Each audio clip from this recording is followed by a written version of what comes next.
Hello everyone, welcome to WiFi study bank exams. तो आज हम वापस यही चैप्टर डिस्कस करने वाले हैं, फिलर्स।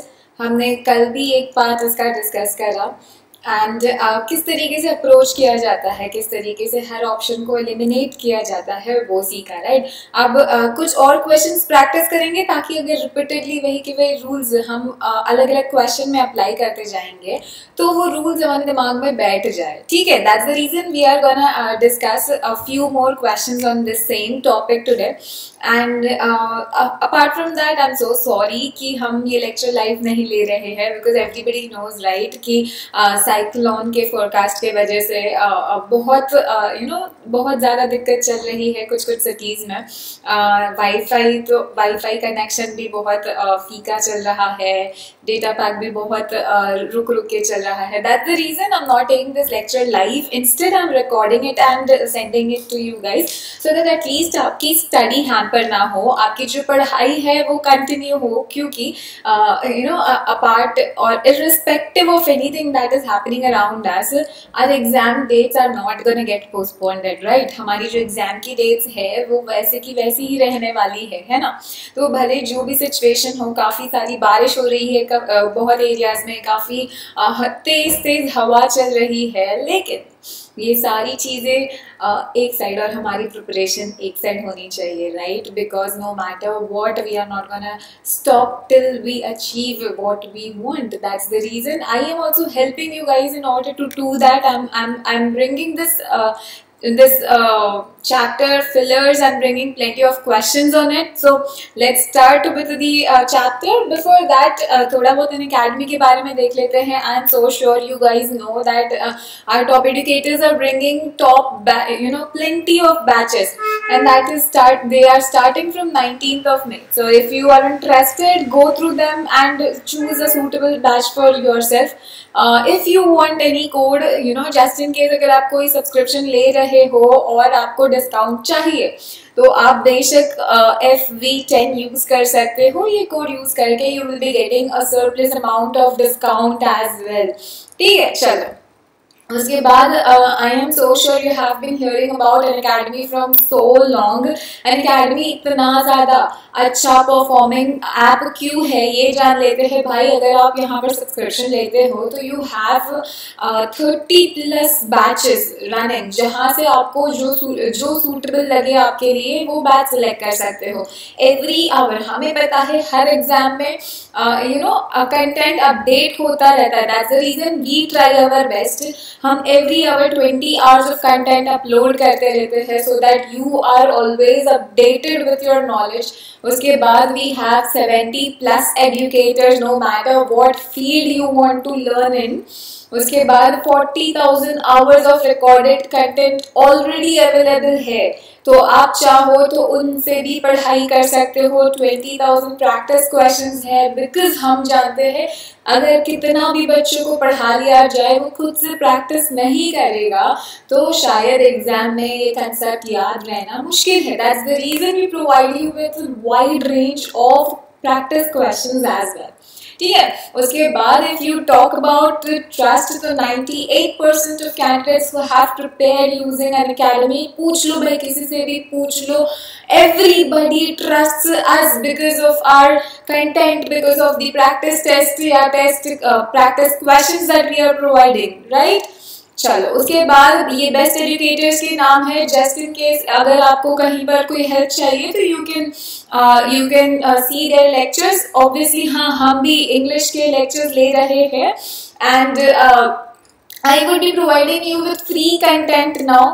अभी फिलहाल के लिए हम आपको हर लेक्चर जो प्रोवाइड कर रहे हैं वो फ्री में दे रहे हैं, सो दैट आप जान सको कि हम कैसा पढ़ाते हैं, कौन सी ट्रिक्स, कौन से कॉन्सेप्ट्स किस तरीके से पढ़ाते हैं। डन, चलो हाँ, एक बात हम फ्री में पढ़ा रहे हैं, that doesn't mean you have to take it lightly. Because हम जो ऑक्सीजन की बात कर ले, ऑक्सीजन भी हमें फ्री में ही मिलता है कि नहीं? ऑक्सीजन भी हमें फ्री में मिलता है, लेकिन अगर आज तुम किसी से पूछोगे amidst all this corona situation, I am so sure oxygen बहुत ही महंगा लग रहा है लोगों को, राइट? सो जो भी चीज़ें फ्री में मिल रही है उनको फ्री में मिलने वाली चीज़ों को अंडर एस्टिमेट नहीं करना है. Make sure you are utilizing everything that I am giving for free. You are learning from each and everything and you are scoring in your exams. ठीक है, because I can assure you one thing भाई, हम जैसा पढ़ाते हैं, हम जिस तरीके से आपको पढ़ा रहे हैं, हम जिस तरीके से एग्जाम्स को समझते हैं, एग्जाम में आने वाले क्वेश्चंस को समझते हैं, जिस तरीके से आपके लिए कंटेंट प्रिपेयर करते हैं, I am so sure nobody can do that. Trust me, because I know this, because हमने एग्जाम्स लिखी है, क्रैक करी है. That's the reason I am 100% sure कि भाई मैं जिस तरीके से पढ़ा रही हूँ ऐसे कुछ ही लोग या शायद ना भी ऐसे पढ़ा सके. डर. चलो अब आ जाते हैं कुछ बैचेस के ऊपर. भाई एक्सेलरेटर बैच शुरू हुआ है SBI क्लर्क 2021 के लिए. 19 मई से शुरू होने वाला है. Opt for it if you feel you are interested. Ranvijay CET 2021 भी शुरू हुआ है. कभी भी कोई कोड पूछे तो FV10 तुरंत लगा देना सो that you get instant discount. ठीक है, चलो उसके बाद ये लाइनअप बैचेस है, उनके बाद शुरू होने वाले बैचेस है ये target SBI PO, IBPS PO. उसके बाद हमारा foundation batch for all SBI exam, ये भी लाइन में है. फिर है ये Gurukul batch for IBPS 2021 exam. उसके बाद ये है rankers batch for SBI clerk 2021. बढ़िया, बहुत ही अच्छी चीज है. जिन लोगों ने अभी तक सुना नहीं है अनअकैडमी कॉम्बैट के बारे में, प्लीज सुनो. एवरी संडे 10 o'clock को ये टेस्ट होती है, बिल्कुल भी फ्री ऑफ कॉस्ट होती है, पहली चीज. एंड बहुत ही एक्साइटिंग रिवॉर्ड्स आपको दिए जाते हैं if you come in top 500 candidates. ठीक है, जैसे फर्स्ट 3 रैंक को 1 ईयर बैंक प्लस सब्सक्रिप्शन मिल जाता है फ्री में. तो why not go for it, why not use your knowledge where it can benefit you somewhere, है कि नहीं. तो जितने लोगों ने अभी तक स्कॉलरशिप टेस्ट नहीं दी है, गाइज वेक अप, थोड़ा सा टाइम निकालो संडे को और ये टेस्ट बिल्कुल दो. जरूरी है देना भाई. Next is bank ultimate test. ठीक है, ये भी 100 फुल लेंथ मॉक टेस्ट है जो ऑलमोस्ट हर एग्जाम को कवर करती है. तो you can go for this is a very good thing. Special introductory offer की बात करें तो भाई go through this if you feel you are in need of something like this, opt for it, I would suggest. उसके बाद भाई subscription कितने भी महीने का लेना चाहो आप, 1 महीने में पढ़ना चाहते हो, 6 महीने में या 2 साल में, सारे सब्सक्रिप्शन, हर सब्सक्रिप्शन के लिए आप इस कोड को यूज कर सकते हो. And trust me you are gonna get exciting discount up to 10% या 10% का डिस्काउंट बेशक आपको मिल जाएगा if you use this code. And again बहुत ही इंपॉर्टेंट चीज, हम कितना भी पढ़ा ले, अगर आप प्रैक्टिस नहीं करोगे तो दिक्कत होने वाली है एग्जाम में. That's the reason test series लगाना बहुत ही इम्पोर्टेंट है. एंड कुछ फ्री टेस्ट सीरीज है तो आप उनको भी जाकर लगा सकते हो. And we are all set now, let's crack it. चलो फिर चलते हैं हम अपने टॉपिक के ऊपर. फिलर्स. अब एक चीज याद दिला देते हैं कि हमने कल एक पर्टिकुलर क्वेश्चन को कौन से अप्रोच से करा हुआ था. ठीक है, अब एक अप्रोच तो हमें पता है कौन सा होता है. 1 मिनट रुक जाओ, पेन का कलर चेंज कर लेते हैं. व्हाइट दिखेगा, राइट, इसके ऊपर व्हाइट दिखेगा, आ जा. ठीक है, अब एक अप्रोच हमारी क्या होती है, करेक्ट आंसर ढूंढ लो. अगर आपको देखते से ही मिल रहा है correct answer, well and good. अगर नहीं मिल रहा है तो what you can do is you can start eliminating the answers.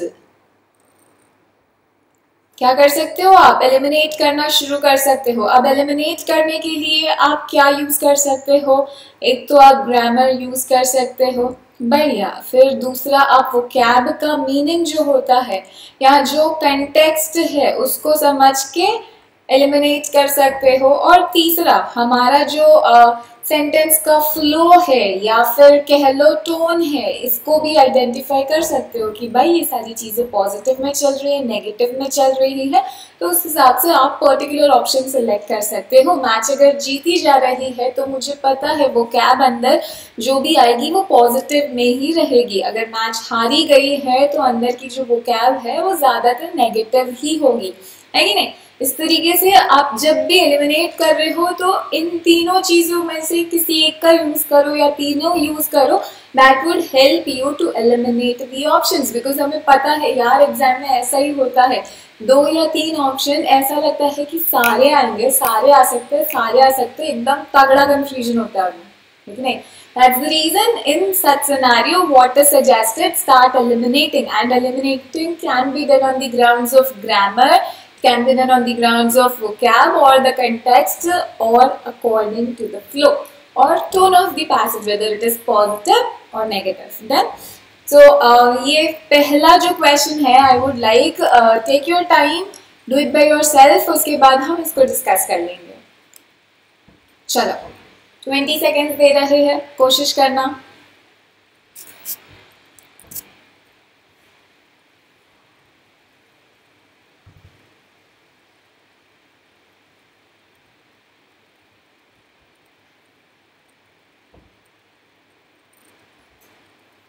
Times up, times up. चलो देख लेते हैं ये क्या कह रहा है। After winning several medals in the Olympics, ठीक है, बहुत सारे मेडल्स जीत लिए ओलंपिक्स में, और फिर उसके बाद क्या, तो द हैंडीकैप्ड एथलीट, ओके, जिसने जीता वो हैंडीकैप्ड था एथलीट, ठीक है, became an dash of the training program for the disabled, वो कुछ तो बन गया, जो ट्रेनिंग प्रोग्राम्स थे डिसेबल्ड लोगों के लिए उनमें वो क्या हो गया, कुछ तो बन गया। अब यहाँ पर मैंने देखा एन, मुझे पता है जब भी मुझे ए दिखाई देता है तो मैं क्या चेक करती हूँ, नेक्स्ट वाला जो वर्ड है, ए के ठीक बाद में जो नेक्स्ट वर्ड है उसकी शुरुआत कंसोनेंट से, कंसोनेंट के साउंड से होनी चाहिए, कंसोनेंट के साउंड वाले वर्ड से होनी चाहिए। फिर नेक्स्ट अगर मुझे एन दिखाई दे रहा है तो आई वुड सी कि वोवेल का जो साउंड है उससे शुरू होने वाला वर्ड है, तो I will opt for it. Then चलो अब ये एंटीडोट बोले तो ए वाला साउंड आया, मतलब वोवेल है, तो यहाँ पर आने के चांसेस है। फिर एडवर्ब, ए वाला साउंड आया, साउंड आप अब बच्चे नहीं हो, आप ये चेक नहीं करोगे, वोवेल बोला मतलब ए ई आई ओ फिर यू, इस तरीके से अगर सेंटेंस वर्ड इन लेटर्स से शुरू हो रहा है मतलब आप उसमें एन लगा सकते हो, ऐसा नहीं करना है। कुछ वर्ड्स होते हैं आवरली, मतलब आ से शुरू हो रहा है ना, तो इसकी प्रोनाउंसिएशन में कौन सा साउंड आया, वोवेल का साउंड आया कि नहीं आया। दैट्स द रीजन इसके आगे एन आवर या इस तरीके से लिखा जाएगा, an hour, I will be there in an hour. क्यों, क्योंकि भले ये शुरू किससे हो रहा है, एच से हो रहा है, लेकिन यहाँ पर वोवेल का साउंड आ रहा है, दैट्स द रीजन एन लिखा जाता है उसके आगे। ये चीज समझा। तो हम कभी भी सिर्फ कंसोनेंट चेक नहीं करेंगे, कंसोनेंट का साउंड चेक करेंगे, वोवेल चेक नहीं करेंगे, वोवेल का साउंड चेक करेंगे। यहाँ पे चेक करो एडवर्ब, ए आया कि नहीं, वोवेल का साउंड आया, तो एन के पीछे ये भी आ सकता है। सपोर्ट कंसोनेंट का साउंड है तो ये नहीं आएगा। डिफेंडर मतलब ये भी कंसोनेंट का साउंड है, ये भी नहीं आएगा।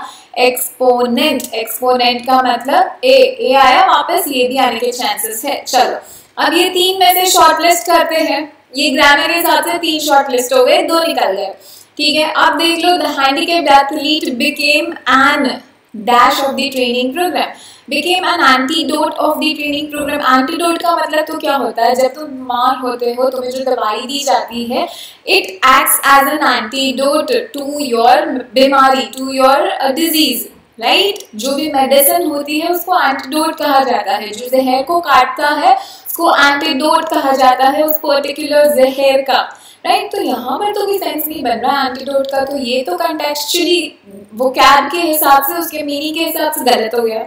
नेक्स्ट वाला चेक करो, एडवर्ब, भाई यहाँ पर ग्रामर की कोई बात नहीं हो रही है तो ऑब्वियसली एडवर्ब भी नहीं यूज किया जाएगा। फिर अपना बचा आखिरी में एक्सपोनेंट। एक्सपोनेंट का मतलब क्या होता है, सपोर्टर, किसी भी चीज को सपोर्ट करने वाला, supporter. The handicapped athlete became an exponent of the training programs for disabled. जो भी ट्रेनिंग प्रोग्राम्स होती है डिसेबल लोगों के लिए उनका सपोर्टर बन गया। जो एथलीट था हैंडीकैप्ड, वो खुद ये कैसे कब बना, उसने बहुत सारे मेडल्स जीत लिए ओलंपिक्स में। उसके बाद उसने क्या किया, वही वो ट्रेनिंग प्रोग्राम्स जो भी होती है डिसेबल्ड लोगों के लिए, उनके लिए एक सपोर्टर बन गया, उनके लिए वो एक एक्सपोनेंट बन गया। चीजें क्लियर हुई। 5 में से 2 एलिमिनेट किए ग्रामर से, बाकी 3 बचे थे, 3 में से 1 को कंसिडर किया हमने वो कैब से, मतलब बाकी के जो 2 थे उसको भी वो कैब से एलिमिनेट कर दिया। आपको आइडिया आया किस तरीके से अप्रोच करना है क्वेश्चंस को? तो चलो नेक्स्ट वाला भी खुद से करिएगा, 1 मिनट।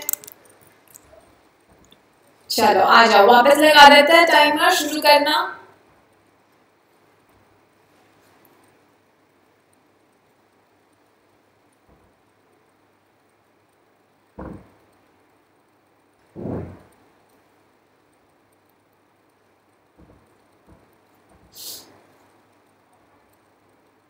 चलो टाइम्स अप। ठीक है, अब आ जाओ। क्या कह रहा है यहाँ पर हमें? पेन, 1 मिनट, पेन देख लेते हैं। हाँ शुरू है, वाइट है। हाँ, the doctors complete ignorance of the patients rare disease. भाई यहाँ पर क्या है? डॉक्टर्स कंप्लीट इग्नोरेंस, डॉक्टर को उस पर्टिकुलर या फिर रेयर डिजीज, पेशेंट में जो रेयर डिजीज था ना उसके बारे में क्या है, डॉक्टर को बिल्कुल भी आइडिया नहीं है। उसका कंप्लीट इग्नोरेंस का बात हो रहा है, उसको कंप्लीट इग्नोरेंस है वो पर्टिकुलर रेयर डिजीज के बारे में, मतलब उसको कुछ भी नॉलेज ही नहीं है। उस डॉक्टर को ये जो रेयर डिजीज है पेशेंट का, उसके बारे में क्या है, कोई नॉलेज नहीं है, कंप्लीट इग्नोरेंस है। caused him to, इस वजह से क्या हुआ, caused him to dash her during the initial exam, जब उसने शुरुआत में उसको एग्जामिन किया, लड़की को एग्जामिन किया, तो इस वजह से उसने डैश किया भी। यहाँ पर क्या आएगा, एक पॉजिटिव वर्ड आएगा या फिर नेगेटिव वर्ड आएगा? पहले तो मुझे ये बता दो, जब मुझे किसी पर्टिकुलर चीज की नॉलेज नहीं है तो शुरुआत में मैं क्या करूंगी, सही तरीके से एग्जामिन करूंगी, गलत तरीके से एग्जामिन करूंगी? जल्दी से दिमाग लगाओ, बताओ यहाँ पर क्या होना चाहिए? जो ऑप्शन है वो पॉजिटिव आना चाहिए, नेगेटिव आना चाहिए। मुझे जब किसी पर्टिकुलर डिजीज के बारे में आइडिया नहीं है तो उसको एग्जामिन करते वक्त मैं क्या करूंगी, गलती करूंगी या फिर सही एग्जामिन करूंगी? गलती होने के चांसेस है, right? Logically speaking we are gonna do some mistake here and there, है कि नहीं? तो ऑब्वियसली बात है, यहाँ पर भी हमारा जो ऑप्शन है वो क्या एक्सपेक्ट करता है कि टोन देखकर नेगेटिव वर्ड आना चाहिए। माल नरिश्ड चलो आ सकता है, नेगेटिव वर्ड है। डिस्टिंग्विश, डिफरेंशिएट करना, अलग अलग करना, कंटेक्स्ट में बैठ ही नहीं रहा है। डायग्नाइज करना मतलब जो बीमारी है वो बताना, सही बताना, तो ये भी नहीं आएगा, ये पॉजिटिव है। मिस डायग्नाइज, जो बीमारी है वो बताई लेकिन गलत बताई, मिस डायग्नाइज किया, मतलब ये आ सकता है। और यहाँ पर रेयर की क्या कंटेक्स्ट है यहाँ पर? Rare, to rare her during the exam, नहीं, रेयर का मतलब तो बहुत रेयर, बहुत कम मिलने वाला, तो इस तरीके से तो यहाँ पर चलेगा नहीं वो, है कि नहीं? चलो हम आते हैं, इन 2 में से एक सिलेक्ट करना है, चलो देख लेते हैं। Doctors complete ignorance of the patients rare disease caused him to malnourished her. भाई एक चीज और सुन लो, माल नरिश का मतलब क्या होता है? जब तुम खाते पीते नहीं हो, तुम एकदम सुकड़े हो जाते हो, उसको माल नरिशमेंट कहा जाता है कि नहीं? तो भाई यहाँ पर डॉक्टर उसको माल नरिश थोड़ी करने वाला है, डॉक्टर का काम है उसको ठीक करना, डॉक्टर का काम है उसको डिजीज के बारे में बताना, शायद गलत हो या सही हो वो अलग बात है, राइट? यहाँ पर डॉक्टर उसको माल नरिश नहीं करने वाला है, वो खुद माल नरिश होगी अगर वो खाना पीना, विटामिन वगैरह वगैरह सब सही से नहीं ले रही है कि नहीं? दैट्स द रीजन ये ऑप्शन गया कंटेक्स्ट को देखकर। उसके बाद आखिरी जो हमारे पास बचा और वो क्या आएगा, मिसडायग्नाइज का मतलब क्या होता है भाई? डॉक्टर ने उसको एग्जामिन तो किया लेकिन गलत डिजीज बता दिया। क्यों? क्योंकि डॉक्टर को भी आइडिया नहीं था इस रेयर डिजीज के बारे में, कंप्लीट इग्नोरेंस था उसमें, उसके पास भी कंप्लीट मतलब एकदम बिल्कुल भी नॉलेज नहीं था उसके पास इस डिजीज के बारे में, तो उसने मिसडायग्नाइज कर दिया इस डिजीज को शुरुआत में, ठीक है? चलो और एक चीज देख लो, यहाँ पर क्या दिया है, टू जब भी आपको सेंटेंस में टू दिखाई देता है ना, you have to make sure that इसके बाद आने वाला जो वर्ड हो ना वो वर्ब ही हो, और वो भी फर्स्ट फॉर्म में। हम बता देते हैं आपको वर्ब की फर्स्ट फॉर्म का मतलब क्या होता है। चेक करो, अगर हम एक वर्ब ले रहे हैं रिकवर, अगर रिकवर लिया तो ये V1 हो गया, ठीक है। इसी का V2 मुझे कंसिडर करना है, वर्ब की सेकेंड फॉर्म, V2 का मतलब वर्ब का सेकेंड फॉर्म, ये हो जाएगा रिकवर्ड। अगर मैं वर्ब के थर्ड फॉर्म की बात करूं तो ये भी क्या हो जाएगा, रिकवर्ड। V4 अगर मैं बोलूं तो ये हो जाएगा रिकवरिंग, ING लग जाता है बेसिकली। V5 अगर मैं बात करूं तो V5 का मतलब हो जाता है रिकवर्स। डन। वर्ब की इस तरीके से 5 फॉर्म्स होती है। V1 जो वर्ब की फर्स्ट फॉर्म है, अगर वो रिकवर में लेती हूँ तो V2 उसका रिकवर्ड हो जाएगा, V3 भी रिकवर्ड हो जाएगा, V4 रिकवरिंग हो जाएगा और V5 रिकवर्स हो जाएगा। डन। जब भी आपको सेंटेंस में टू दिखे तो टू के साथ में हमेशा आपका V1 आता है, तो उस हिसाब से ग्रामर का वो रूल देखोगे तो ऐसे ही ये मालनरिश्ड हो जाता, कैंसिल हो जाता, राइट। तो ज्यादा अगर just in case if you do not know what malnourished means, तो आप ये ग्रामर का रूल भी अप्लाई कर सकते हो, और इसको अप्लाई करने के बाद you can eliminate your first option. बाकी के तो खैर आ ही नहीं रहे थे। अब दो में से एक को चूज करना हो तो malnourished और misdiagnosed। malnourished का मतलब नहीं पता तो you can take this rule कि भाई टू के साथ टू है यहाँ पर तो V1 आना चाहिए था, ED वाला तो आने का कोई चांस ही नहीं है, तो ये malnourished अपने आप से कैंसिल होगा। हमारे यहाँ पर क्या बचेगा आंसर, मिसडायग्नाइज। डॉक्टर को नॉलेज नहीं था तो उसने शुरुआत में पेशेंट की जो डायग्नोसिस है वो गलत करी, मिसडायग्नाइज्ड हिज इनिशियल एग्जामिनेशन, इस तरीके से हम बोल सकते हैं, राइट। चलो अब आते हैं नेक्स्ट क्वेश्चन के ऊपर। नेक्स्ट क्वेश्चन यहाँ पर टाइमर यहाँ रख देते हैं, जरा ट्राई करना आप लोग।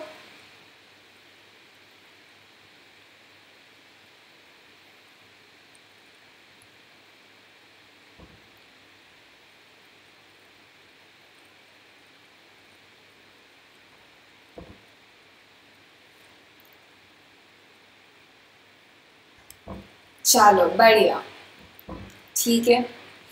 बहुत ज़्यादा बारिश हो रही है यहाँ पर, बहुत ही ज़्यादा, और हवा तो इतनी, भाई क्या बताएं। पेन, एक ही मिनट, पेन का कलर चेंज कर लेते हैं। बढ़िया, चलो।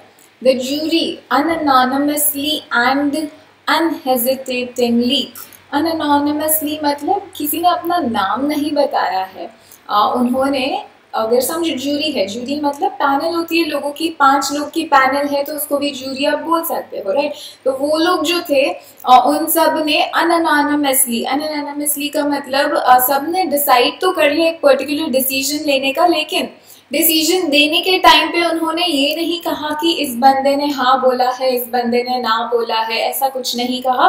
उन्होंने किसी का नाम न देते हुए ये डिक्लेयर किया है, ये डिसीजन दिया है, तो इसको क्या कहा जाएगा, अनोनिमसली, अनएनानिमसली कहा जाएगा। उसको क्या कहा जाएगा, अनएनानिमसली। किसी पर्टिकुलर इंसान का नाम ना देते हुए ये बताना कि ये भाई हमारा डिसीजन है, ठीक है। तो ज्यूरी ने अनोनिमसली और अनहेजिटेटिंगली मतलब बिना हिचकिचाहट के, ठीक है, दो चीजें उन्होंने, दो ऑब्जेक्टिव यूज करे हैं। किस तरीके से, एक तो अनोनिमसली मतलब किसी का नाम न देते हुए, और अनहेजिटेटिंगली मतलब बिल्कुल भी न हिचकिचाते हुए, ठीक है। द जूरी ने इन दोनों तरीके से use its dash to settle the issue, ठीक है। By jury unanimously or unhesitatingly use its dash is dash बोल, its dash बोला ना भाई। एक चीज ये सुन लो कि ये जो होता है its, ये होता है हमारा possessive adjective। ये क्या होता है, possessive adjective होता है हमारा। possessive adjective का मतलब आप ये जो देखते हो ना, my, फिर his, फिर her, फिर its, फिर देर, ये सारे क्या कहलाते हैं, ये आपके कहलाते हैं पोजेसिव एडजेक्टिव।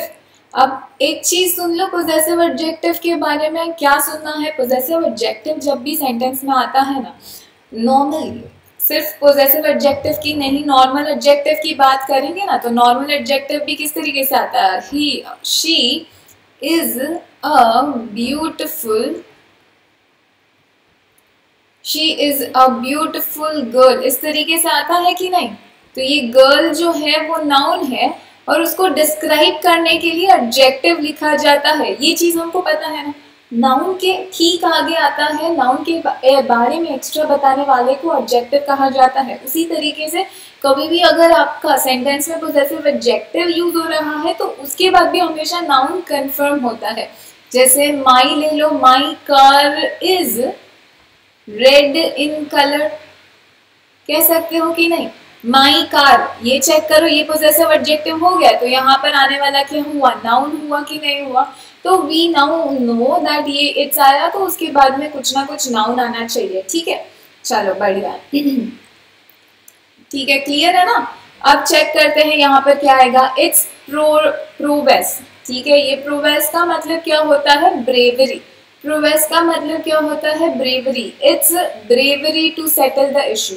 अब मेरे को एक चीज, ये चीज भी हमें देखना है, क्या देखना है कि भाई जूरी ने डिसीजन दे दिया, अनहेजिटेटिंगली दे दिया, अनएनानिमसली दे दिया, कि उनका जो ये इट्स क्यों यूज किया है, किसके लिए यूज किया है, जूरी के लिए यूज किया हुआ है। ठीक है, तो उन्होंने ये जो डिसीजन दिया है वो डिसीजन उन्होंने खुद की डैश को यूज करके दिया हुआ है ताकि जो इश्यू है वो सेटल हो सके। ठीक है, तो खुद की ब्रेवरी को यूज करके दिया है, खुद की ब्रेवरी। जूरी को ब्रेव होना जरूरी होता है क्या, चलो अगर ऐसा लगता है तो एक मिनट के लिए रख लो, बाकी के ऑप्शन भी सिलेक्ट देख लेते हैं। आर्बिट्ररी, आर्बिट्ररी का मतलब क्या होता है, ऐसा इंसान जो डिक्टेटर हो, मतलब जस्टिफाइबल हो, चीजें जस्टिफाइबल ना हो वो चीज कर देता है। ठीक है, मतलब अपनी तानाशाही चलाना कि भाई मैंने बोला तो ऐसा ही होना चाहिए, यहाँ पर इस चीज की जरूरत है नहीं है वो सब एक अलग सिनेरियो, मैंने बोला मतलब होना चाहिए। तो यार जूरी इस तरीके से डिसीजन लेता है कि उसके मन में जो आया वो करेगा, वो नहीं, वो लोग एक ऐसा डिसीजन लेते हैं ताकि दोनों पार्टीज उस चीज से सेटिस्फाइड हो, जिसकी एक्चुअल में गलती हो वो पनिश कर सके, वो पनिश हो, है कि नहीं। दैट्स द रीजन यहाँ पर ये जो तानाशाही है वो तो नहीं आएगा। जूरी ने अपनी तानाशाही यूज करके एक अनैनिमस डिसीजन दिया, नहीं, दैट इज नॉट पॉसिबल, है कि नहीं। ठीक है, फिर जूरी यूज्ड इट्स एविडेंस, उन्होंने खुद का एविडेंस यूज किया। जूरी थोड़ी एविडेंस यूज करती है, और जूरी को एविडेंस, जूरी के खुद के एविडेंस थोड़ी होते हैं, उनको तो एविडेंसेस दिए जाते हैं, पुलिस एविडेंस देते हैं, लॉयर्स एविडेंस देते हैं उनको, है कि नहीं। तो वो खुद का ही एविडेंस यूज नहीं करने वाले हैं डिसीजन लेने के लिए। उसके बाद में डिस्क्रेशन, डिस्क्रेशन का मतलब क्या होता है, ओपिनियन, किसी एक पर्टिकुलर चीज को लेके ओपिनियन। हाँ, अगर मैं दो लोगों की बातें सुन रही हूँ तो उनकी बातों से मैं अपना ओपिनियन दे सकती हूँ ना, कि यार तुमने ये कहा, तुमने ये कहा, मैं ये समझ रही हूँ एंड मुझे ऐसा लगता है ये करेक्ट है, इसको पनिश करना चाहिए। तो हाँ, ओपिनियन। डिस्क्रेशन का मतलब क्या है, ओपिनियन होता है। हाँ, तो उन्होंने अपना दिमाग चलाया, उन्होंने अपने ओपिनियन को यूज करके इशू को सेटल किया, एक अनैनिमस और अनहेजिटेटिंग डिसीजन दिया, चलेगा, राइट। तो इसको रखो। उसके बाद tactics, jury used its tactics. भाई जूरी थोड़ी टैक्टिक्स यूज करता है, maybe lawyers can manipulate using some और दी अदर टैक्टिक्स, लेकिन डिसीजन को थोड़ा सा वेव करा जाए, थोड़ा डिफर किया जाए, लेकिन jury doesn't have to use, right, he doesn't has to use all this tactics, है कि नहीं। तो यहाँ पर ये कंटेक्चुअली गलत हो जाएगा। अगर हम बात करें प्रोवेस की और डिस्क्रेशन की, दोनों में से कौन सा आएगा, बता। जूरी क्या यूज करेगा अपना डिसीजन देने के लिए, जूरी को ब्रेवरी यूज करनी पड़ेगी, नहीं यार, जूरी को ब्रेवरी की जरूरत नहीं है, he is not a soldier, he needs to have his own opinion. दो तीन लोगों की बातें सुन के, जो लॉयर्स उनकी बातें सुननी है उनको, बाकी जो भी गवाह है, एविडेंसेस है उनकी, वो चीज ऑब्जर्व करनी है, they have to give their opinions, है कि नहीं। यहाँ पर क्या आना चाहिए, डिस्क्रेशन आना चाहिए। डिस्क्रेशन वैसे भी अपना क्या होता है, नाउन होता है, राइट। चलो नेक्स्ट वाला देख लेते हैं क्वेश्चन। यहाँ पर हमने बहुत ही अच्छी चीज सुनी है, ठीक है। जब भी सेंटेंस में आप इट्स देखते हो या फिर इस तरीके से कोई भी आप कोई भी पोजेसिव एडजेक्टिव देखोगे, उसके साथ में हमेशा क्या आना चाहिए, नाउन आना चाहिए। डन, चलो ठीक है, नेक्स्ट वाला आ जाओ। हाँ, ऑप्शन डी ही है यहाँ पर आंसर। अब चेक करते करते इसको भी वापस खुद से सॉल्व, उसके बाद में करेंगे डिस्कस हम। चलो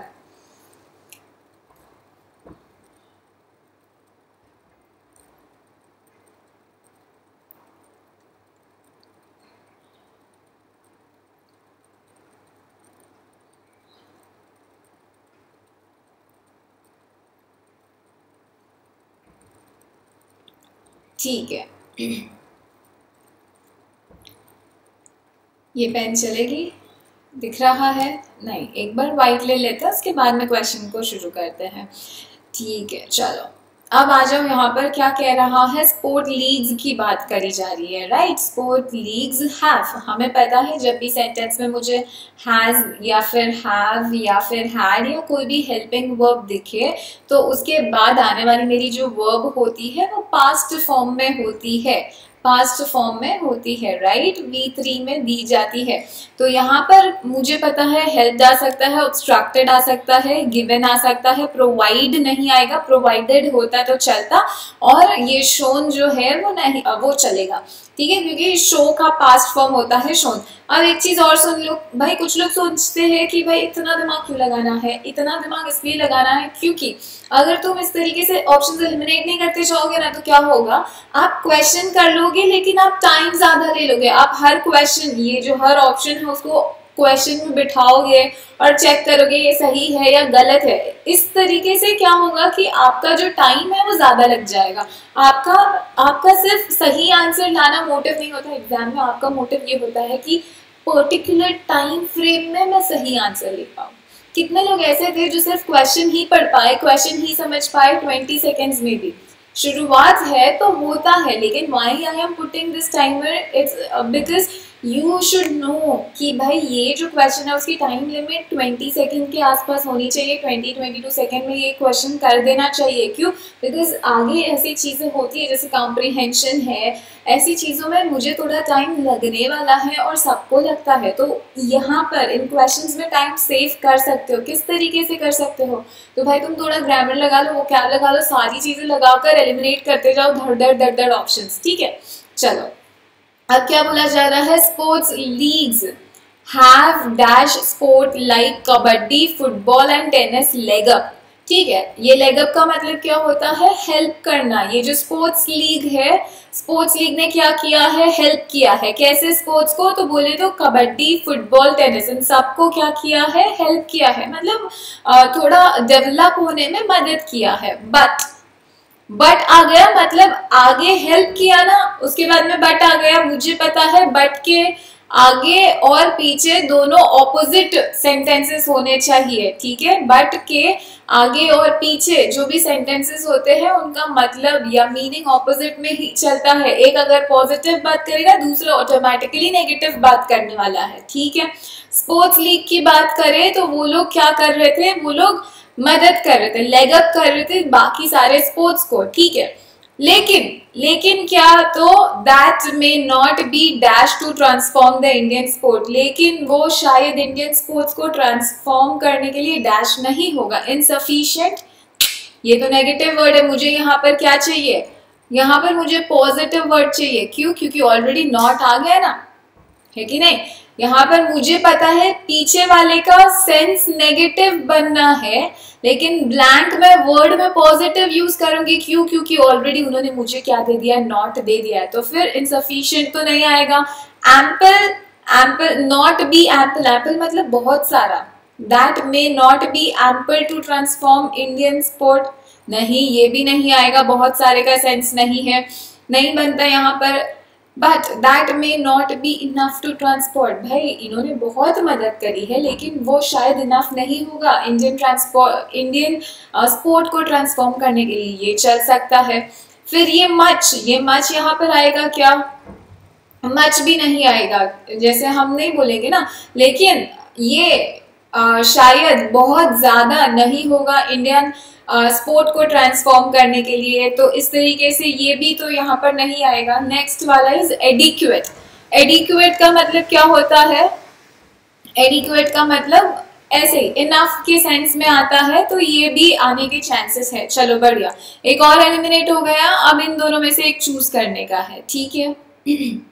अब यहाँ पर चेक करो, इनफ भी आ सकता है, एडिक्वेट भी आ सकता है, गिवन आ सकता है, शोन भी आ सकता है। चलो तो देख लेते हैं कि भाई गिवन और शोन में से कौन सा, क्योंकि इनफ और एडिक्वेट दोनों का मतलब सेम ही होता है, राइट? दोनों का मतलब सेम होता है। इनमें से हम एलिमिनेट अब तो नहीं कर पाएंगे, हमें चेक करना पड़ेगा कि कंटेक्स्ट के हिसाब से गिवन आना चाहिए, शोन आना चाहिए, ठीक है। जो स्पोर्ट्स लीग्स है, have dash sports like kabaddi, football and tennis leg up. जो भी स्पोर्ट्स लीग है उन्होंने हेल्प दी है स्पोर्ट्स, जैसे कि कबड्डी है, फुटबॉल है, टेनिस है, या उन्होंने हेल्प दिखाई है। हेल्प दिखाई नहीं जाती है, हेल्प की जाती है, हेल्प दी जाती है, राइट? तो इन दोनों में से बेहतर ऑप्शन कौन सा बनेगा? कंटेक्चुअली ग्रामेटिकली सही कौन सा आएगा? ये वाला। क्यों? क्योंकि जो स्पोर्ट्स लीग है वो हेल्प देने वाली है। किसको? तो कबड्डी को, फुटबॉल को, टेनिस को, ऐसे सारे स्पोर्ट्स को। लेकिन मुझे ये भी पता है that it is not gonna be enough in order to transform the entire Indian sport, ठीक है?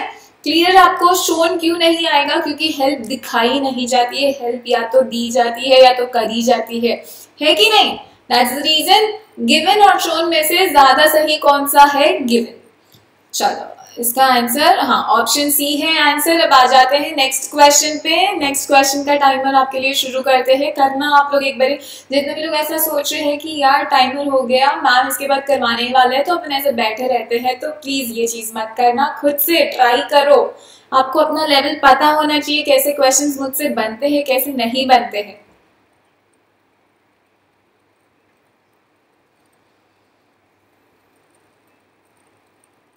चलो ठीक है, अब यहाँ पर चेक करते हैं। The railways will speed up trains to reduce running time and maximize dash of the infrastructure across its network. ठीक है, रेलवे क्या करने वाली है? एक चीज तो करने वाली है कि वो अपनी ट्रेन की स्पीड बढ़ा देगी, ठीक है, ताकि जो रनिंग टाइम है वो कम हो जाए। मतलब अगर वो एक ट्रेन 10 घंटा चलती है और उसने स्पीड बढ़ा दी, तो वो शायद वो जो जर्नी है वो 9 घंटे में कंप्लीट कर देगी, ठीक है। उसके बाद दूसरा क्या करने वाली है? And maximize dash of infrastructure across its network. जो भी इंफ्रास्ट्रक्चर का डैश है उसको मैक्सिमाइज कर दिया जाएगा। तो मैक्सिमाइज कलेक्टिंग ऑफ इंफ्रास्ट्रक्चर, भाई रेलवे इंफ्रास्ट्रक्चर को कलेक्ट थोड़ी करने वाला है, नहीं, ये गलत। इफेक्टिवनेस ऑफ इंफ्रास्ट्रक्चर, जो भी ऑलरेडी है उसको और बेहतर तरीके से कैसे यूज किया जाएगा, इस चीज में उन्होंने क्या किया? मैक्सिमाइजेशन किया। चलेगा। इफेक्टिवनेस का मतलब और बेहतर तरीके से कैसे यूटिलाइज किया जा सके, इसको यूज किया जा सके। चलेगी नहीं तो चलेगा, रखो इसको। उसके बाद maximize dash, maximize utilization of infrastructure, ये भी चलेगा कि भाई अभी जो यूटिलाइजेशन है ना, उससे ज्यादा, उससे और बेहतर यूटिलाइजेशन इंफ्रास्ट्रक्चर का पूरे नेटवर्क में किया जाए, तो बढ़िया, ये भी चलेगा, राइट। क्वेश्चन बहुत इजी है। ये क्वेश्चन हमने क्यों दिया है? सो दैट आपको पता चले कि भाई और किस तरीके से फिलर के क्वेश्चन आते हैं। तो आपने देखा एक ब्लैंक है, 3 ऑप्शन में से कौन कौन से आ सकते हैं वो मुझे बताना है। तो ये भी चलेगा, ये भी चलेगा। तो ऑप्शन हमें इनमें से सिलेक्ट करना है 1 2 3 4 5 में। तो सेकंड और थर्ड वाला कौन है? ये। तो मेरा जो सही आंसर है वो कौन है? ये थर्ड वाला है। समझा कि नहीं? इस तरीके से वो क्वेश्चन को थोड़ा बहुत घुमा देते हैं। तो हम अगर पहले से ये प्रैक्टिस करके रखेंगे तो एग्जाम में बैठ के चौंकेंगे नहीं। दैट्स द रीजन हम थोड़ा वैरायटी भी लेकर आ रहे हैं कि ये सिंपल क्वेश्चन को कैसे घुमा के आपके सामने रखा जा सकता है। क्वेश्चन में कुछ नहीं था, you also know, I also know. भाई जो रेलवेज है वो क्या कर रहे हैं? अपने रनिंग टाइम को कम करने के लिए ट्रेन की स्पीड बढ़ा रहे हैं, और दूसरा जो भी उनका ऑलरेडी एग्जिस्टिंग इंफ्रास्ट्रक्चर है उसको मैक्सिमाइज किया जा रहा है। तो उसका जो इफेक्टिवनेस हो वो भी मैक्सिमाइज कर सकते हैं, उसका जो यूटिलाइजेशन है वो भी मैक्सिमाइज हो सकता है। ये दोनों ऑप्शन चलेगा। और यहाँ पर एक कॉम्बिनेशन में ऐसा ऑप्शन है भी, ऑप्शन नंबर 3। डन। चलो अब आ जाओ नेक्स्ट वाले क्वेश्चन पे। बहुत ही फटाफट करेंगे ताकि हम नंबर ऑफ क्वेश्चंस डिस्कस कर सके, राइट। ठीक है, चलो अब आ जाओ नेक्स्ट 20 सेकेंड्स इसके लिए भी।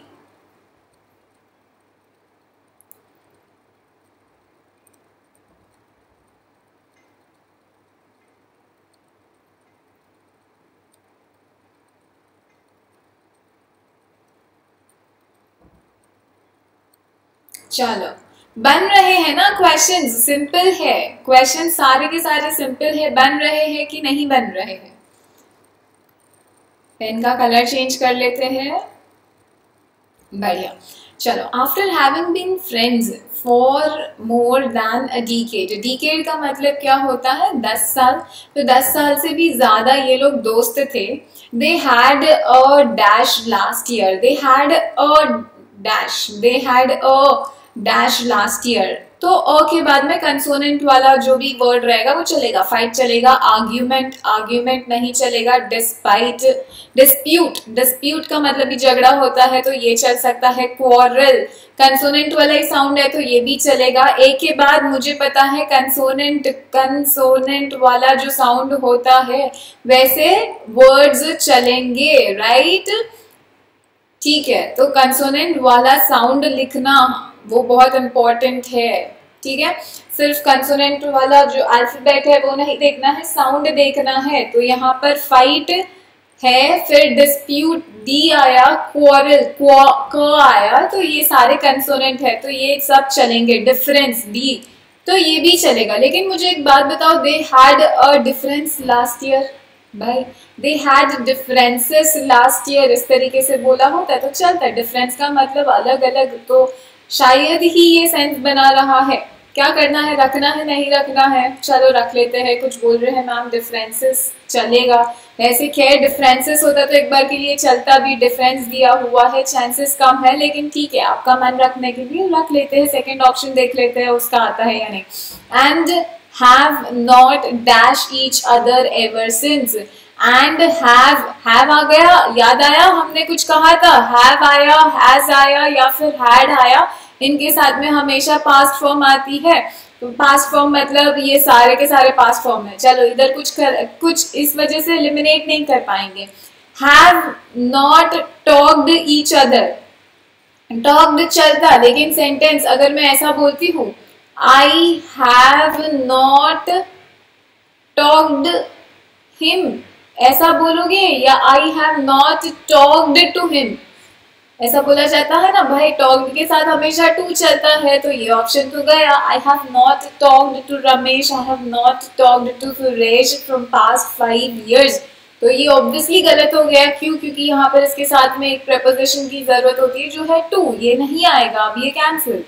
I have not seen each other ever since, जब से झगड़ा हुआ तब से उन दोनों ने एक दूसरे को देखा नहीं है। They have not seen each other का मतलब ये भी कह सकते हो कि they have not met each other, मिले नहीं है, देखा नहीं है, बात नहीं की है। ये हर मीनिंग हम इसमें निकाल सकते हैं, राइट? ठीक है, तो ये चल सकता है, इसको रखो। have not admired, एडमायर्ड, भाई एडमायर का मतलब तो अच्छी चीज होती है ना, यहाँ पर हमें नेगेटिव चीज चाहिए, बात नहीं की, मिले नहीं, इस तरीके से एडमायर करना मतलब तो भाई तुम जब दीपिका पादुकोण को रियल लाइफ में देखोगे तो you will admire her, wow she is so beautiful, she is so tall, तो you are admiring her qualities, अरे बाप रे, ऐसा करके। यहाँ तो ऐसा नहीं होगा ना कि भाई 2 साल के बाद झगड़ा करने के बाद मिले हैं अपन किसी दोस्त को तो भाई अपन एडमायर करने लगे अचानक से, अरे बाप रे ऐसा करके, नहीं, that is not possible, right? उससे तभी भी होता है, तो दैट्स द रीजन ये एडमायर वाला हट जाएगा। आखिरी है and have not dash introduced each other. Introduce doesn't make any sense. Introduce करना, झगड़े के बाद में इंट्रोड्यूस करना, ऐसा कोई सेंस बनता है क्या? नहीं बनता। ऑटोमेटिकली हमारा कौन सा ऑप्शन आंसर हो जाएगा? ये ऑप्शन सी, डिस्प्यूट और scene. After having been friends for more than a decade, 10 साल से भी ज्यादा वो दोस्त थे एक दूसरे के।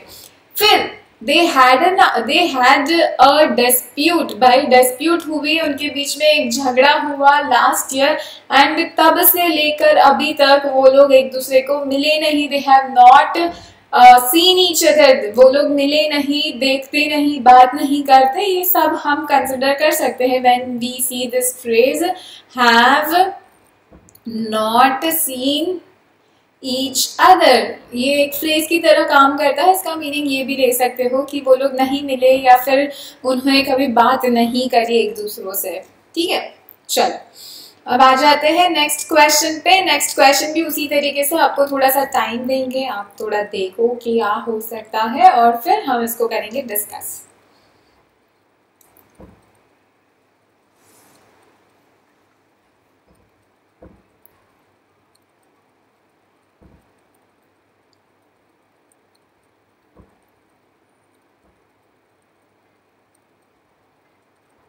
चलो बढ़िया, करते हैं इसको भी। हाँ ठीक है, क्या कह रहा है?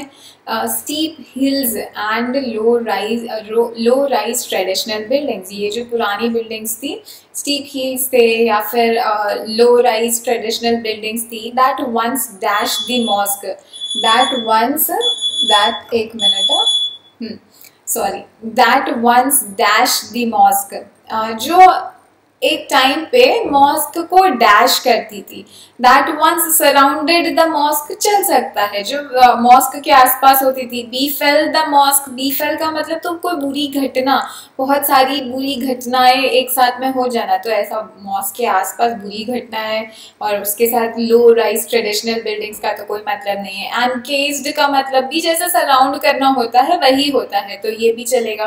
That once beautified the mosque, कोई पर्टिकुलर बिल्डिंग या फिर हील्स किसी मॉस्क को ब्यूटिफाई कैसे करेंगे? नहीं, ऐसा तो पॉसिबल नहीं है।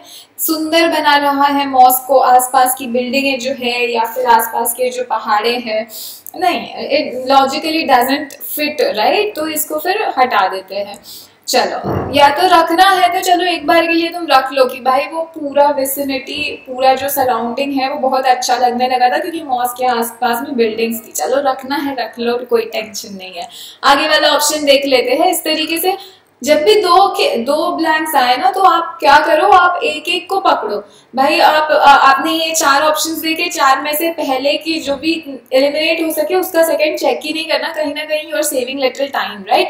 जितने हमने शॉर्टलिस्ट की है उन्हीं का सेकंड हमें चेक करना है, फिट हो रहा है या नहीं। तो चलो अभी आगे क्या कह रहे हैं? The mosque have in recent years given way to shopping malls and hotels, given way रास्ता दिया है। मॉस्क जो आसपास, जिनके आसपास में बिल्डिंग्स थी, हिल्स थे, उन्होंने रास्ता दिया है शॉपिंग मॉल्स को, लग्जरी को रास्ता। भाई रास्ता देने का क्या मतलब है? तो ये तो गलत हो गया, भाई रास्ता नहीं दिया जाता। उसके बाद में मॉस्क ने थोड़ी बहुत आसपास की स्पेस दी गई है शॉपिंग मॉल्स को, ये हो सकता है, right. years given space to shopping malls and luxury hotels, तो ये चल सकता है कि भाई मॉस्क जिसके आसपास में बिल्डिंग्स थी, हिल्स थे, उन्होंने अब क्या कर दिया है, कुछ जगह दे दी है, किसको?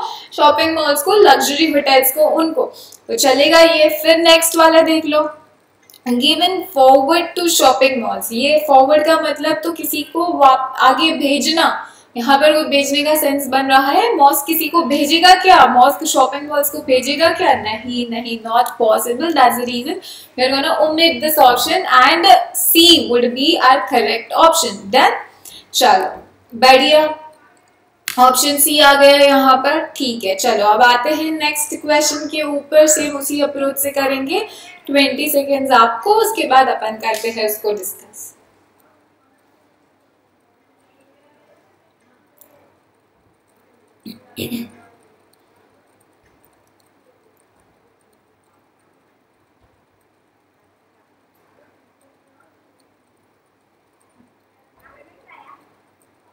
चलो ठीक है।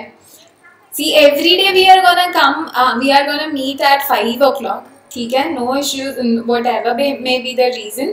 अपन 5 o'clock को अपने लेक्चर्स कंडक्ट करने वाले हैं। Make sure you are removing some time in order to learn English. 5 to 6 रोज हम यूट्यूब पे मिलने वाले हैं। Make sure you are taking some time out और हम मिल रहे हैं, आप इंग्लिश सीख रहे हो, एग्जाम ओरिएंटेड पढ़ाई कर रहे हो, ठीक है, डिफरेंट वैरायटीज देख रहे हो।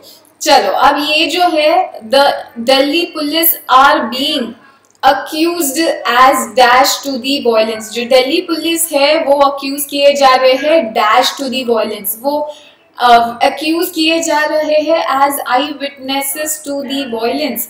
क्या कोई पुलिस वाला आई विटनेस रहता है? नहीं, वहां पर जब इंसिडेंस हुआ रहता है और जो लोगों ने देखा रहेगा वो आई विटनेस बनता है, police is not the I witness. तो इसको जान दो, police are being accused as bystanders। bystanders मतलब जो खड़े हैं और उन्होंने कुछ किया नहीं, ये आने के चांसेस है। सॉरी, ये आई विटनेस तो गलत हो जाएगा। नेक्स्ट वाला क्या है? As participants to the violence. भाई कंपटीशन थोड़ी है भाई, इधर पुलिस की बात हो रही है, तुम पार्टिसिपेंट बना रहे हो, जान दो इसको। उसके बाद में are being accused as onlookers. ठीक है भाई, इसको रखो ऑन लुकर्स, मतलब जो वहां पर खड़े खड़े देख रहे, कुछ भी नहीं कर रहे। In a way bystanders and onlookers दोनों सेम ही होता है, ठीक है। And allowing the attackers to leave the premises. ठीक है भाई, दिल्ली की पुलिस थी, उनको अक्यूज किया गया बाई स्टैंडर्ड बनने के लिए टू दी वायलेंस। जो भी वायलेंस अटैकर्स आसपास में कर रहे थे उसको बस देख रहे थे, वो लोग खड़े खड़े, वो कुछ भी नहीं कर रहे थे, ठीक है।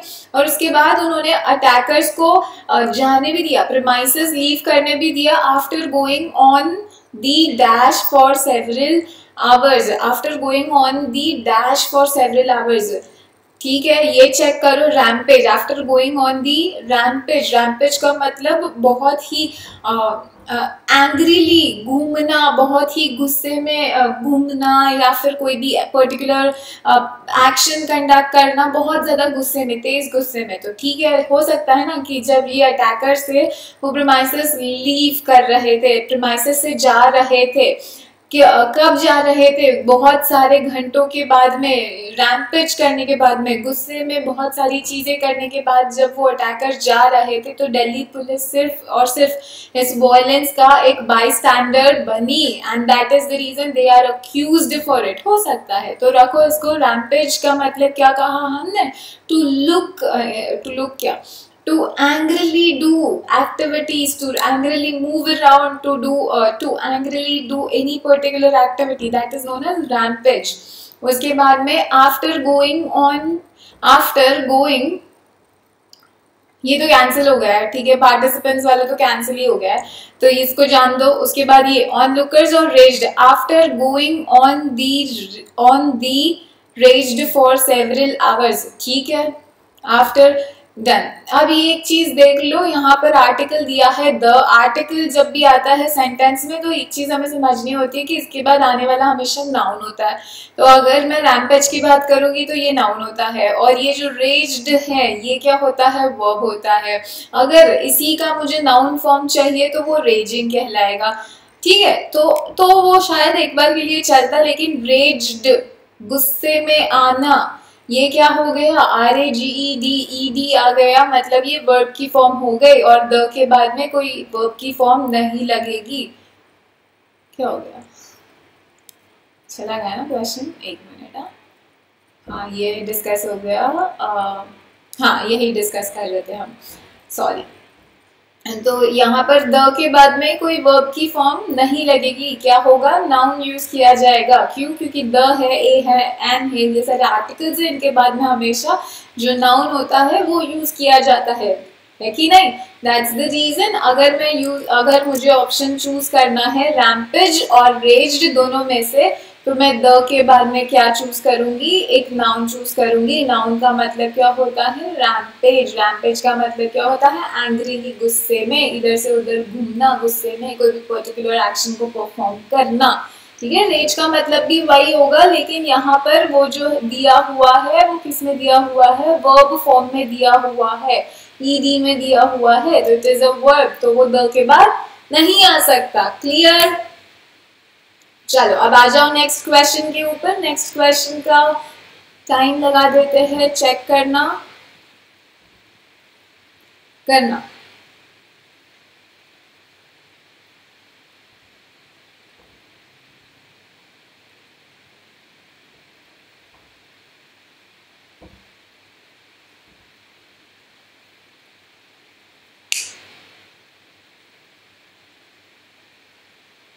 ठीक है, चलो टाइम्स अप।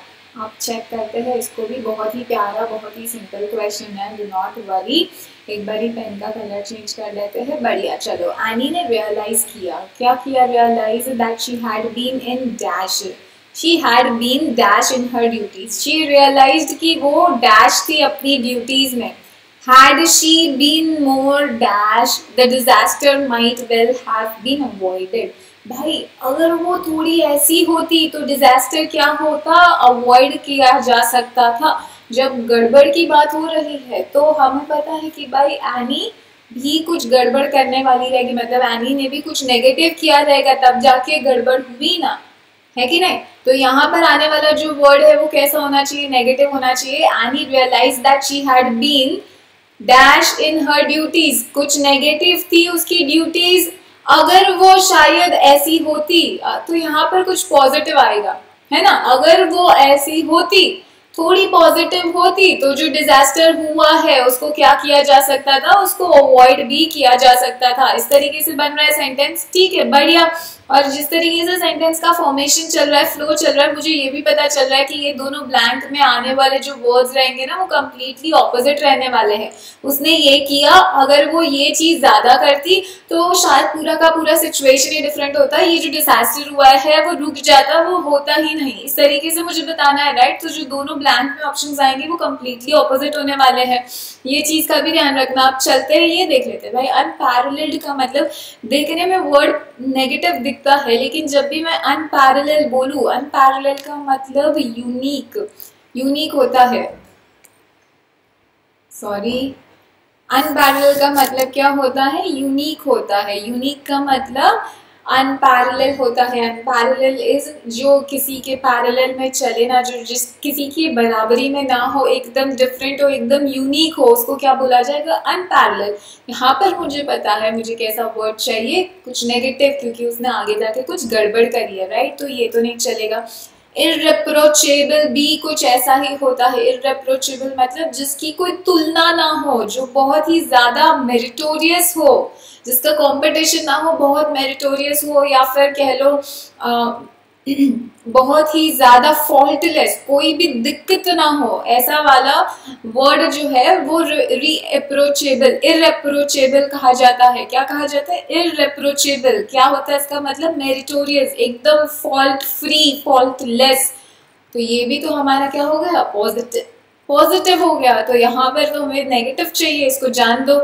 डीरेलेक्ट, डीरेलेक्ट का मतलब होता है केयरलेस, केयरलेस होना। तो चलेगा ना, डीरेलेक्ट का मतलब तो केयरलेस होता है, ये चल सकता है भाई। कि एनी जो थी उसने रियलाइज किया, she had been careless in her duties, वो बिल्कुल भी केयरफुली इन चीजों को करती नहीं थी, तो आ सकता है। आर्बिट्री देख लो, आर्बिट्री का मतलब क्या होता है, हमने बताया था, बी इसके पहले आया था क्वेश्चन में। आर्बिट्री का मतलब तानाशाही, खुद की मनमानी करना, जो अपने दिमाग में आए वही चीज करना, राइट। तो आर्बिट्री आएगा क्या यहाँ पर, नेगेटिव है, आने के चांसेस है, रखो, चलो इसको भी रख लेते हैं, बढ़िया। अब आगे क्या आ रहा है, had she been more vigilant, vigilant का मतलब केयरफुल। अगर वो थोड़ी और केयरफुल होती तो शायद ये डिजास्टर नहीं होता है। चलो, ये दोनों ऑपोजिट भी है, एक है केयरलेस, एक है केयरफुल, तो ये आने के चांसेस है। एक बार डी भी फिर भी चेक कर लो।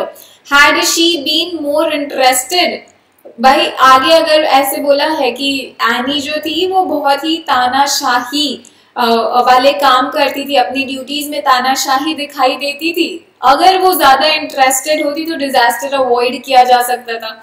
नहीं बन रहा आगे वाले सेंटेंस, पीछे वाले सेंटेंस का कनेक्शन नहीं बैठ रहा। If I am putting interested over there, right, तो ये क्या हो जाएगा, नहीं चलेगा। इंस्टेड हमारा जो ऑप्शन सी है, डिरेलेक्ट और विजिलेंट, एक का मतलब केयरफुल, दूसरे का मतलब केयरलेस, ये चल सकता है।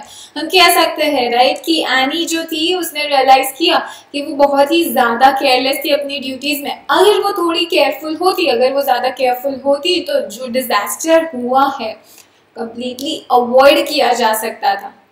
सही है, चलो काफी सारे नए वर्ड सीख लिए हमने। डिरेलेक्ट का मतलब क्या होता है, केयरलेस होना, और विजिलेंट का मतलब क्या होता है, केयरफुल होना, राइट। अनपैरेलल्ड का भी मतलब हमने देखा, यूनिक होता है। इररेप्रोचेबल का मतलब हमने देखा क्या होता है, इसका मतलब मेरिटोरियस कह लो या फिर फॉल्टलेस कह लो, सब कुछ, राइट। चलो ये जो आर्बिट्री है इसका भी मतलब क्या होता है? आर्बिट्री का मतलब आप कह लो डिक्टेटर, डिक्टेटर जो अपनी मनमानी करता हो, हिटलर है जैसे। ठीक है, आंसर सी दिया हुआ है यहाँ पर, हमने भी सी ही लगाया है, दिखाई दे रहा है ना? राइट, आंसर सी दिया हुआ है। बढ़िया, चलो नेक्स्ट क्वेश्चन करते हैं। इसके लिए भी टाइमर लगा देते हैं। चलो बढ़िया, शुरू हो जाओ।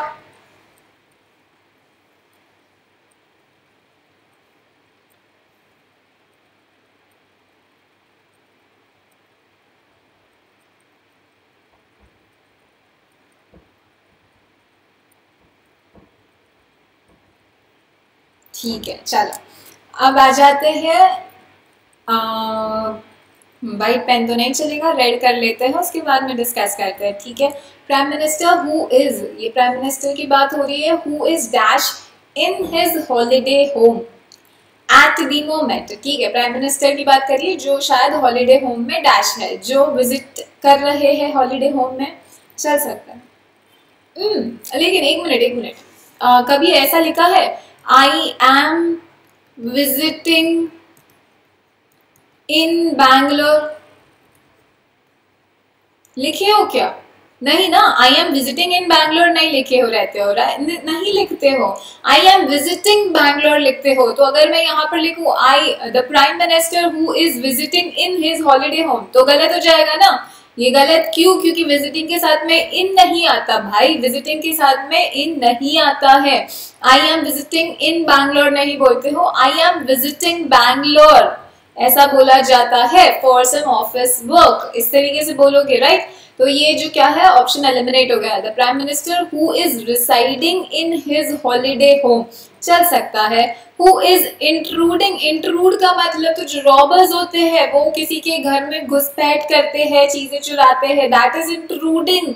तो प्राइम मिनिस्टर खुद के हॉलीडे होम में इंट्रूड थोड़ी करेगा, घुसपैठ थोड़ी करेगा, तो ये इंट्रूड तो नहीं आना है, इसको हटा दो।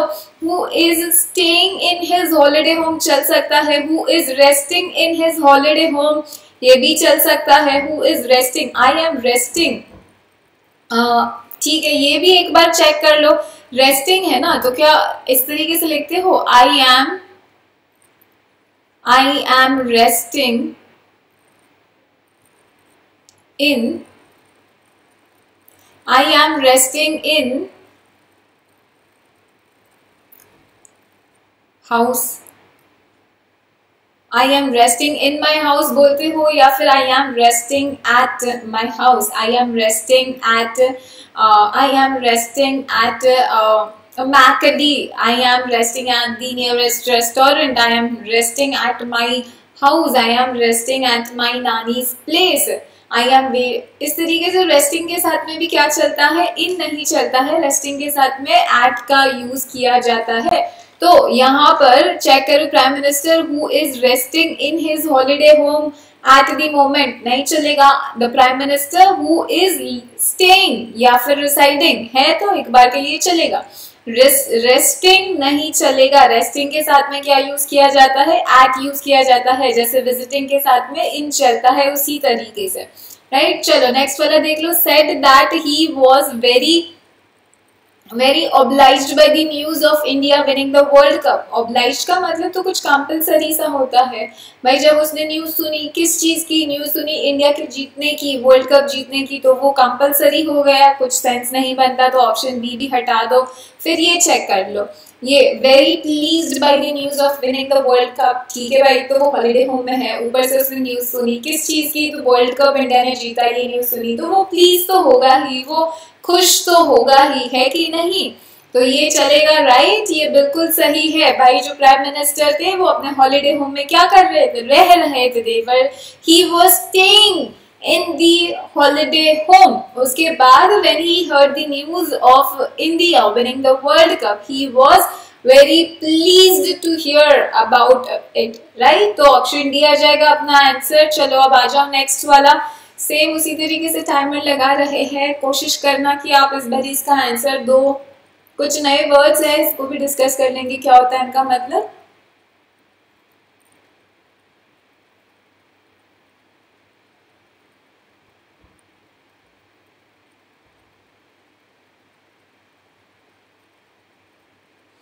बढ़िया। क्या कह रहा है? डिफेंस मिनिस्टर सीतारमन बिगिंस अ, डिफेंस मिनिस्टर जो है, एक मिनट, डिफेंस मिनिस्टर के बारे में कुछ कहा है उन्होंने। क्या कहा है कि भाई begins a 3-day visit to France, ठीक है, on Thursday, during which both sides are expected to dash further boosting their already close defense and security ties। चलो, वो एक जगह पर गए हैं, वहां पर वो कुछ डैश करने वाले हैं, जिस वजह से क्या होने वाला है, बूस्ट होने वाला है उनकी जो ऑलरेडी क्लोज सिक्योरिटी टाइज है या डिफेंस टाइज है, उनके ये जो बंधन है वो और भी बूस्ट होने वाले हैं। तो तुम कहीं और जाके अगर झगड़ा करोगे तो तुम्हारे संबंध अच्छे होते हैं बुरे होते हैं? बुरे होते हैं, राइट। अगर तुम्हारे संबंध अच्छे करने हैं और तुम कहीं जा रहे हो तो तुम्हें क्या करना है, कोई अच्छी बात ही करनी है। तो तुम वहां जाकर क्या करोगे, डिबेट करोगे? नहीं भाई, डिबेट नहीं करनी है। डिबेट करोगे तो तुम्हारे टाइज खतरे में हो जाएंगे, वो सही के सही नहीं रहेंगे, है कि नहीं? डिबेट के ऊपर उतर आओगे तो। डिलिबरेट का मतलब क्या होता है? Long and healthy discussion. Long and healthy discussion, ऐसा करे तो वैसा करे तो, आप जैसा कहे वैसा, इस तरीके से लॉन्ग हेल्दी डिस्कशन तुम कर रहे हो। हर एक पॉइंट के बाद में दूसरा पॉइंट रख रहे हो, डिस्कस कर रहे हो शांति से, तो वो डेलिबरेट कहा जाता है। ठीक है भाई, निर्मला सीतारमन फ्रांस गए हुए 4 दिन के लिए, वहां पर शी डेलिबरेट किया, वहां से उनसे एक्सपेक्टेड है कि वो डेलिबरेट करे, मतलब लॉन्ग हेल्दी डिस्कशंस रखे, ताकि जो ऑलरेडी एग्जिस्टिंग टाइज है वो बूस्ट हो, जो अच्छे टाइज है हमारे बीच दोनों नेशन में वो बूस्ट हो, तो चल सकता है। बिकर का मतलब यही होता है जैसा डिबेट करना, छोटी छोटी मिस्टेक्स को बार बार निकालना, टोकना, तो ये बिकर का भी कोई मतलब नहीं होगा। डिक्टेट, भाई तुम कहीं और जाके तुम बोलोगे तुम्हें ऐसा ही करना है, तुम्हें वैसा ही करना है, तो क्या टाइज वैसे ही रहेंगे? नहीं, खराब होने के चांसेस है कि नहीं। तुम कहीं और जाके डिक्टेट नहीं कर सकते तुम, तो ये क्या हो जाएगा, ये पॉजिटिव वर्ड नहीं है, ये नेगेटिव वर्ड है, और हमें यहाँ पर कैसा वर्ड चाहिए, पॉजिटिव सा वर्ड चाहिए, तो ये डिक्टेट भी निकल जाएगा, है कि नहीं। चलो, नेक्स्ट इज डेमोन्स्ट्रेटिंग। तुम्हें डेमोन्स्ट्रेट करना मतलब एक्शन से या फिर कुछ चीजें रख के वो एक्चुअल में कैसा होता है वो बताना। तो तुम क्या डिस्कशंस को डेमोन्स्ट्रेट कर पाओगे? नहीं, यहाँ पर ऐसा कुछ डेमोन्स्ट्रेट वाला मतलब एक्शन से करके दिखाना या कोई चीजें यूज करके कुछ करके दिखाना, वैसी तो कोई बात नहीं हो रही, तो डेमोन्स्ट्रेट की तो कोई सेंस नहीं बनती। यहाँ पर क्या आ जाएगा, डेलिबरेट। लाइक क्या आ जाएगा, defence minister Nirmala Sitharaman begins a 3-day visit to France on Thursday, during which both sides are expected to deliberate, long और healthy discussion करे और जो ties है उनको further boost करे। चलेगा, सब बढ़िया, राइट। चलो अब आ जाओ, नेक्स्ट वाला देखते हैं। नेक्स्ट वाला क्या कह रहा है? Even after 69 years of independence, ठीक है, सॉरी टाइम देना भूल गए आप लोगों को। टाइमर शुरू करते हैं, आप एक बार खुद से करो, उसके बाद हम करेंगे डिस्कस। आओ, आंसर्स यहाँ पर दिखाई दे रहे हैं, कोई वादा नहीं। आप मुझे ये बता देना कि ये पर्टिकुलर ऑप्शन क्यों आ रहा है, कैसे सिलेक्ट किया आपने, रीजन क्या है।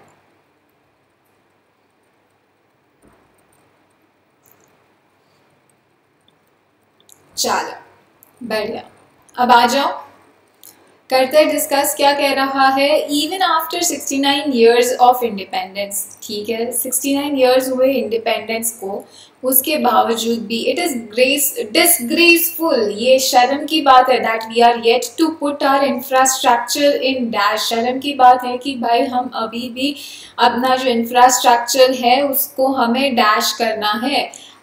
We are yet to put our infrastructure in organize नहीं आएगा, राइट। ये इसके बाद में मुझे पता है इन आ गया ना, प्रपोजिशन आ गया तो नाउन आना चाहिए, ऑर्गेनाइज तो वर्ब हो जाएगा, तो ये नहीं आएगा।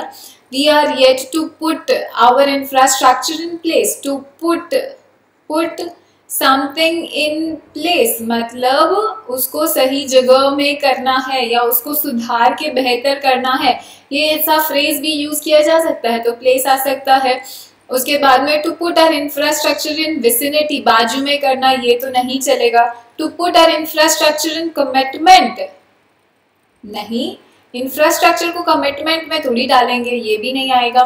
To put our infrastructure in duty, it is, अगर हम इंफ्रास्ट्रक्चर को ड्यूटी में डालते, वैसे तो इंफ्रास्ट्रक्चर ड्यूटी में डाला नहीं जाता है, तो वो क्या डिसग्रेसफुल बात होती? नहीं ना, एटलीस्ट हम एज अ ड्यूटी इंफ्रास्ट्रक्चर को डेवलप करने की कोशिश करते, तो इसका कोई कंटेक्स्ट नहीं बन रहा भाई। इंफ्रास्ट्रक्चर की बात हो रही है और आगे उन्होंने बोला है कि बहुत डिसग्रेसफुल बात है कि अभी तक 69 ईयर्स होने के बावजूद भी कोई चेंजेस नहीं लाए हैं हम इंफ्रास्ट्रक्चर में, ऐसा सेंस बन रहा है। That's the reason that we are yet to put our infrastructure in place, अभी भी हमें इसको प्लेस में लाना है, अभी भी हमें इसको बेहतर बनाना है, इस तरीके का सेंस बनेगा। तो हमारा ऑप्शन क्या आएगा? बी।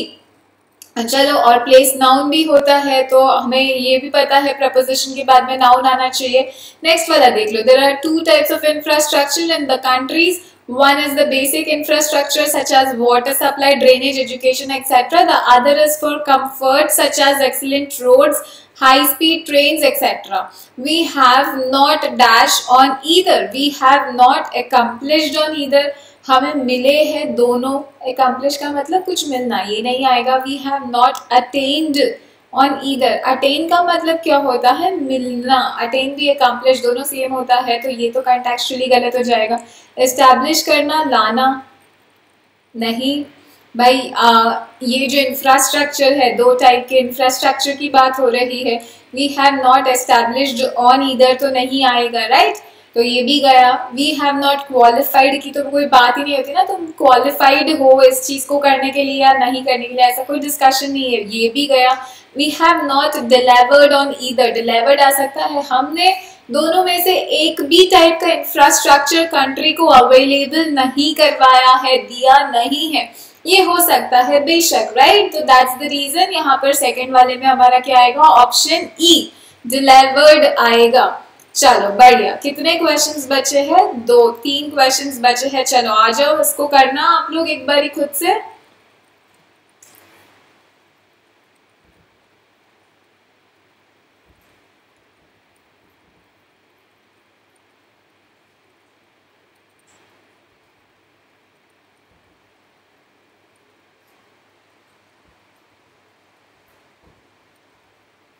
चलो, बहुत सिंपल सा क्वेश्चन है, सिंपल सा क्वेश्चन है। क्या कह रहा है कि भाई जो सीमिंगली डैश डिटेल्स है may sometimes contain important clues. seemingly dash details may sometimes contain important clues, मतलब भाई कुछ डिटेल्स होती है, कुछ जो एक मिनट, हाँ, कुछ डिटेल्स, हाँ, कुछ डिटेल्स जो होती है उनमें बहुत ही इम्पोर्टेंट क्लूज भी निकल आते हैं। तो यहाँ पर आने वाला वर्ड कैसा होगा? नेगेटिव। मतलब ये छोटी मोटी कोई डिटेल कभी कभार बहुत इम्पोर्टेंट क्लू भी रख सकती है। ऐसा सेंस क्यों बना? क्योंकि यहाँ पर सीमिंगली यूज किया है। सीमिंगली मतलब ऐसा होने का चांसेस है, ऐसा भी होता है। क्या होता है कि छोटी मोटी डिटेल्स में या कोई छोटी मोटी चीज में या कोई आलतू फालतू चीज में कभी कभार आपको एक इम्पोर्टेंट सा क्लू मिल जाता है, ठीक है? ऐसा सेंटेंस का मीनिंग क्यों बना? क्योंकि यहाँ पर सीमिंगली दिया हुआ है। सीमिंगली का मतलब ही ये होता है कि सेंटेंस में ऑपोजिट सेंस डालना। ऑपोजिट सेंस डालने के लिए ऑब्वियसली मुझे यहाँ पर डिटेल्स के साथ क्या कुछ नेगेटिव लिखना पड़ेगा। छोटी मोटी सी डिटेल रहेगी तो भी उसमें कभी इंपॉर्टेंट क्लू मिल जाता है। तो ये कंसिडरेबल का मतलब तो बहुत ही बड़ा होता है, तो ये पॉजिटिव है, ये नहीं चलेगा। इनकंसीक्वेंशियल, जो नजरअंदाज करा जा सके वैसा डिटेल, मतलब बहुत ही माइन्यूट, बहुत ही छोटी डिटेल हो सकता है। सिग्निफिकेंट नहीं चलेगा। ग्लोरी मतलब भी ऑलमोस्ट सिग्निफिकेंट जैसा बहुत ही बड़ा, ये दोनों नहीं चलेंगे, राइट? तो कौन सा ऑप्शन आना चाहिए? इनकंसीक्वेंशियल। बहुत ही छोटी डिटेल्स में भी कभी कभार बहुत इंपॉर्टेंट क्लूज आ जाते हैं। चलो नेक्स्ट वाला देखना। नेक्स्ट वाला 20 सेकेंड्स दे रहे हैं, करना, डिस्कस करना, इसको भी ट्राई करना।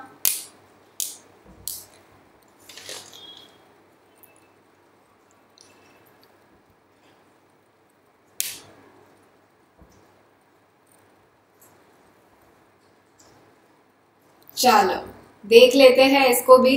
The reason has been only partially dash, ये जो रीजन है उसको पार्शियली डैश किया गया है। And little is known of it as most of the area lies between the navigable reverse.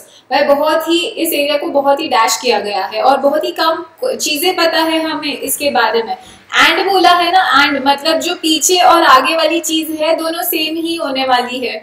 अगर पीछे बोला है बहुत कम एक्सप्लोर किया है, बहुत ही लिटिल इसके बारे में पता है, little is known, little is known, तो मुझे पता है यहाँ पर भी ऐसा कुछ बताया जाएगा जहां पर बहुत कम इस चीज के बारे में पता हो। एंड का काम यही होता है ना, दो सिमिलर चीजों को जोड़ना भाई। एंड के साथ में अगर रमेश आगे लिखा है तो पीछे सुरेश ही जुड़ेगा, है कि नहीं, कुछ नाम ही जुड़ने वाले हैं। वैसे ही अगर पीछे बोला है कि इस पर्टिकुलर रीजन के बारे में बहुत ही कम पता है, तो यहाँ पर भी ऐसा ही कोई वर्ड आने वाला है, इम्प्लोर। इम्प्लोर का मतलब क्या होता है, किसी को बेग करना किसी चीज के लिए डेस्परेटली, कि भाई ये कर दो, प्लीज कर दो, इसको संभाल लो, इस तरीके से कोई डेस्परेटली किसी चीज के लिए बेग करना, तो ये तो नहीं आएगा, ये गया। एक्सप्लोर्ड की बात करें हम, तो हो सकता है भाई इधर पीछे बोला है बहुत कम मुझे इस बारे में आइडिया है, तो यहाँ पर मैं कह सकती हूँ ना कि मैंने एक्सप्लोर ही बहुत कम किया है, या फिर पार्शियली एक्सप्लोर्ड है ये रीजन, तो ये आ सकता है rewarded.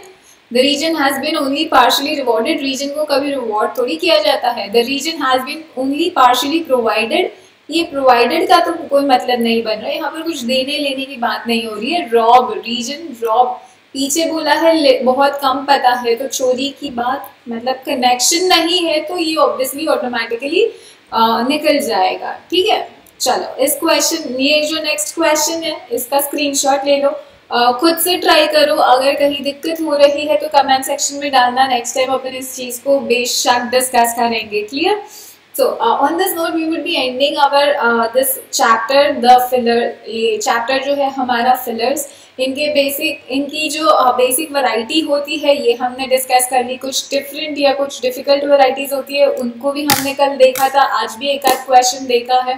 So what you have to remember is one thing, अगर 2-3 में कंफ्यूजन हो रहा है, एलिमिनेशन शुरू कर दो, ग्रामर को यूज करके एलिमिनेशन कर सकते हो। दूसरा, कंटेक्स्ट मीनिंग जो है उसको यूज करके भी बेशक एलिमिनेशन किया जा सकता है। और तीसरा जो है वो है टोन को पकड़ के, पॉजिटिव है नेगेटिव है क्या आ सकता है, इस तरीके से भी कर सकते हो। वाई? बिकॉज आपको एट दी एंड सिर्फ ऑप्शन टिक करना है, आपको ये नहीं बताना होता है ये क्यों किया, कैसे किया, है कि नहीं। जितना ज्यादा प्रैक्टिस करोगे उतना आप इन सारी चीजों को अच्छे से लगा पाओगे एग्जाम में, या फिर वो चीजें स्ट्राइक होगी। क्यों? क्योंकि एक ही जो कंसेप्ट है, ट्रिक है, आपने अलग अलग क्वेश्चंस में लगाया है, दैट्स द रीजन वो जो क्लिक होता है ना एग्जाम में, वो होने के चांसेस ज्यादा है। तो I would suggest don't stop your preparation और don't stop your practice of fillers right over here, और क्वेश्चंस उठाओ, अगर हो सके तो हम भी और क्वेश्चंस लाएंगे आपके लिए, सो दैट आपकी प्रैक्टिस होती रहे इस टॉपिक की। ठीक है, तो इसके बाद हम एक ग्रामर का टॉपिक शुरू करने वाले हैं, तो कम शार्प एट 5 o'clock और ग्रामर का टॉपिक अपन शुरू करेंगे। डन? चलो, thank you so much for your time guys, thank you so much.